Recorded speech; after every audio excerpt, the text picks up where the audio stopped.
এই মুহূর্তে টঙ্গীর ইজতেমা ময়দানে আছেন সহকর্মী আলামিন তুষার। সরাসরি যাচ্ছি তার কাছে। তুষার, কিছুক্ষণ আগেই কিন্তু আসরের নামাজ শেষ হলো এবং যেমনটা আসলে বলা হয়েছিল যে আসরের নামাজের পরপরই কিন্তু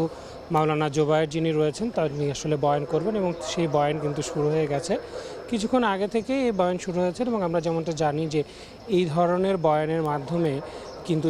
যারা আসলে যিনি মুরব্বী যারা থাকেন তারা কিন্তু আসলে সাধারণত এই বার্তাটা দেওয়ারই চেষ্টা করেন যে যেহেতু মহান আল্লাহ তাআলা নবী রাসূলদেরকে এই পৃথিবীতে পাঠিয়েছেন তার ধর্ম ইসলামকে তিনি আসলে প্রচার করতে চান এবং সেই জায়গা থেকেই কিন্তু মূল যে কাজ সেই কাজগুলোকে মাথায় রেখেই কিন্তু এই ধরনের যে ইজতেমা বা মজমাগুলো হয় সেটা কিন্তু আসলে পরিচালিত হয় এবং বয়ানের মধ্যেও কিন্তু তেমন জিনিসগুলো আমরা শুনতে পাচ্ছি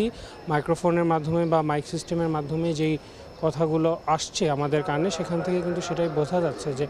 এই ধরনের যে বয়ান তার মাধ্যমে যেহেতু মহান আল্লাহ তাআলা জিন এবং মানুষ জাতিকে তার ইবাদতের জন্যই তৈরি করেছেন সেই জায়গাটিকেই কিন্তু আসলে তারা তৈরি করছেন এবং যেমনটা আমরা জানতে পেরেছি যে এখন যে মাওলানা জোবায়ের যিনি তার বয়ান বলছেন এবং আসরের পর থেকে সেই বয়ান শুরু হয়েছে এবং মাগরিবের পরবর্তী সময় কিন্তু আরও একজন মাওলানা যিনি রয়েছেন তিনি কিন্তু আবার এখানে আসলে বয়ান করবেন এবং আজকে কিন্তু সেই মাগরিব বা বয়ানের পরেই কিন্তু আজকে আনুষ্ঠানিকভাবে যে বয়ান যেটি থাকে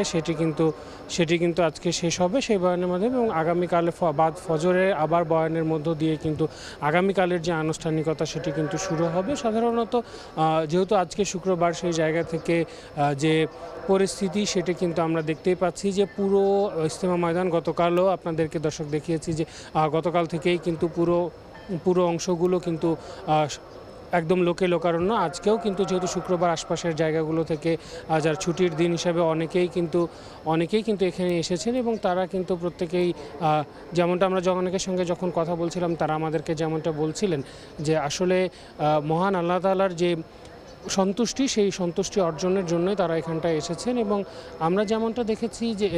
শুধু এমনটা নয় যে আশপাশের যে এলাকাগুলো যেহেতু অনেক মানুষের জমায়েত সেই জায়গা থেকে এখানে পুরো অংশটিকে কিন্তু 7,000 জন আইনশৃঙ্খলা রক্ষা বাহিনীর সদস্য যারা রয়েছেন তারা কিন্তু পুরো অংশটিকে ঘিরে রেখেছেন যেন কোনো ধরনের আইনগত জায়গা থেকে কোনো ধরনের সমস্যা না হয় এবং কোনো ধরনের সমস্যা যেন না হয়। তো এই ছিল